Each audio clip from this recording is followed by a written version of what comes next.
Hello friends, this is Archana Singh और आज हम टेट सीटेट में सबसे ज़्यादा पूछे जाने वाला मोस्ट इम्पॉर्टेंट टॉपिक वृद्धि और विकास पर डिस्कशन करेंगे। जैसा कि आप जानते हैं कि सीटेट का फॉर्म भी आ गया है, तो तैयारी स्टार्ट करते हैं। और आज हम सबसे पहले वृद्धि और विकास पर डिस्कशन करते हैं। तो स्टार्ट करते हैं। वृद्धि और विकास। विकास क्या है? विकास किसी व्यक्ति के किसी नवीन क्षमता या आदत या आकृति के जन्म लेने की वजह से हुआ परिवर्तन ही विकास है। विकास वह है जब किसी व्यक्ति में कोई नवीन चीज़, कोई नवीन परिवर्तन आता है, तो वो क्या कहलाता है? विकास कहलाता है। जैसे वो व्यक्ति में पहले से था तो नहीं, लेकिन आ गया है, तो वो क्या है? एक परिवर्तन है। वो क्या है? विकास है। वृद्धि में क्या होता है? वो चीज़ पहले से है, अब वो बढ़ रही है, तो वो क्या है? वृद्धि है। जैसा कि फ्रैंक ने कहा है कि वृद्धि का मतलब केवल कोशिकीय वृद्धि होना। फ्रैंक का मानना है कि वृद्धि का मतलब होता है कि सिर्फ और सिर्फ कोशिकीय वृद्धि। चलिए हम जानते हैं कि वृद्धि और विकास में क्या अंतर है। वृद्धि क्या होती है? मूर्त होती है। वृद्धि क्या होती है? मूर्त होती है, हमें दिखाई देती है। जैसे जब हम एक पौधा लगाते हैं तो पौधा छोटा है, फिर बड़ा हो रहा है, फिर फल दे रहा है, हमको वो दिखाई दे रही है, मतलब हम उसको देख सकते हैं कि हमारा पेड़ बड़ा हो रहा है। लेकिन विकास क्या होता है? अमूर्त होता है, वो हमें दिखाई नहीं देता है। बच्चा में संवेग कब परिवर्तित हो रहे हैं, या बच्चे में भाषा का विकास कब हो जा रहा है, ये हमें दिखाई नहीं देता है। तो इसका मतलब क्या है? विकास हमारा अमूर्त है। सेकेंड टॉपिक है हमारा मात्रात्मक। वृद्धि को हम माप सकते हैं। जैसे हमारा पेड़ है तो उसकी लंबाई को हम माप सकते हैं, लेकिन हमारी जो विकास है वो मात्रात्मक के साथ क्या है? गुणात्मक है। सबसे ज़्यादा उसमें क्या पाई जाती है? गुणात्मकता पाई जाती है। उसके कुछ ही पहलू मात्रात्मक होते हैं। जैसे लोगों का मानना है, मनोवैज्ञानिक मानते हैं कि शैशवावस्था में ही बच्चे के 90% मस्तिष्क का विकास हो जाता है। अगर 90% मस्तिष्क का विकास हो जाता है तो ये क्या है? उसकी मात्रात्मक गणना है। थर्ड आते हैं हम कि वृद्धि क्या है। वृद्धि की दिशा निश्चित नहीं होती है, कभी वो पॉजिटिव भी हो सकती है, कभी निगेटिव भी हो सकती है, कभी बीच में ही रुक सकती है। लेकिन हमारा जो विकास है उसकी दिशा एक निश्चित होती है। जैसे पहले हमारा मस्तिष्क बना, फिर हमारा धड़ बना, फिर हमारा हाथ, फिर हमारा पैर। ऐसा नहीं है कि सबसे पहले हमारी पैर की उंगली बन गई। वो उसकी एक निश्चित दिशा है, वो उसी दिशा में चलता रहेगा। नेक्स्ट, कुछ समय बाद वृद्धि रुक जाती है। जैसा कि मैंने आपको पहले ही बताया कि वृद्धि क्या होती है? कुछ समय के बाद रुक जाती है। जैसे हमारी लंबाई है, आपने देखा होगा, दिख रही है कि हम बड़े हो रहे हैं।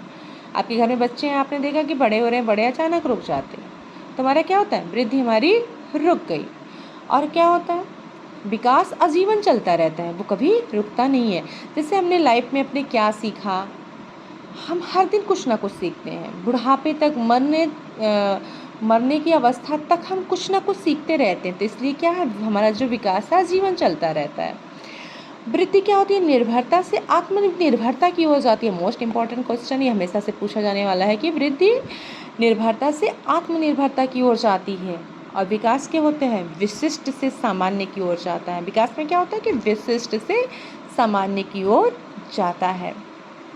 विकास में सिर्फ और सिर्फ मॉडिफिकेशन किया जा सकता है, अर्थात या रिवर्सिबल नहीं होता है। इसमें रिवर्स का कोई भी प्रोसेस नहीं होता। ऐसा नहीं होता है कि वृद्धावस्था को हम पहले वृद्धावस्था आ गई है, फिर हमारा किशोरा आया, फिर शैशव आया, ऐसा कुछ नहीं होता है। विकास क्या है? एक निश्चित दिशा है उसकी, विकास की एक निश्चित दिशा, और उसी दिशा में वो चलती रहती है। तो हम कुछ क्वेश्चन डिस्कशन कर लेते हैं जो पिछले कई बार आ चुके हैं। ये क्वेश्चन है आपका, निम्नलिखित में से कौन सा परिवर्तन बालक की अभिवृद्धि को दर्शाता है? पहला है बालक के शरीर की लंबाई में परिवर्तन, दूसरा है बालक की अस्थियों की आकार व मात्रा में परिवर्तन, तीसरा है बालक के कुल शारीरिक भार में परिवर्तन, चौथा है उपरोक्त सभी। आप सभी जानते हैं बालक के शरीर की लंबाई में परिवर्तन होता है, बिल्कुल होता है वृद्धि में। बालक की अस्थियों व आकार की मात्रा में परिवर्तन होता है, बिल्कुल होता है। बालक के कुल शारीरिक भार में परिवर्तन, बिल्कुल। अगर हमारी अस्थियाँ बढ़ रही हैं, हमारी लंबाई बढ़ रही है, तो जाहिर सी बात है हमारे भार में भी परिवर्तन आएगा। तो हमारा ऑप्शन डी सही होता है, 4 सही होता है, उपरोक्त सभी।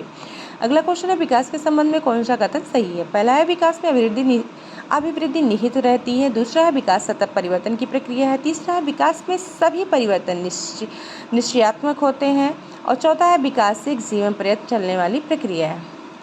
बिल्कुल, विकास में हमारी अभिवृद्धि निहित रहती है, दोनों ही साथ चलते हैं। विकास सतत परिवर्तन की प्रक्रिया है, बिल्कुल।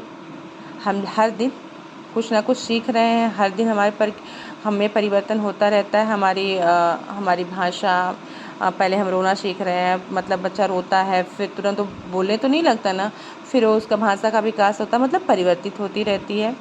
सभी परिवर्तन निश्चयात्मक होते, बिल्कुल होते हैं। ये निश्चित होता है कि बाल्यावस्था, शैशवावस्था है, फिर बाल्यावस्था आएगी, फिर हमारा जो है ये किशोरा आएगा, फिर प्रौढ़ा आएगा। ऐसा नहीं है कि तुरंत वृद्धा आ जाएगा, तो ये भी सही है।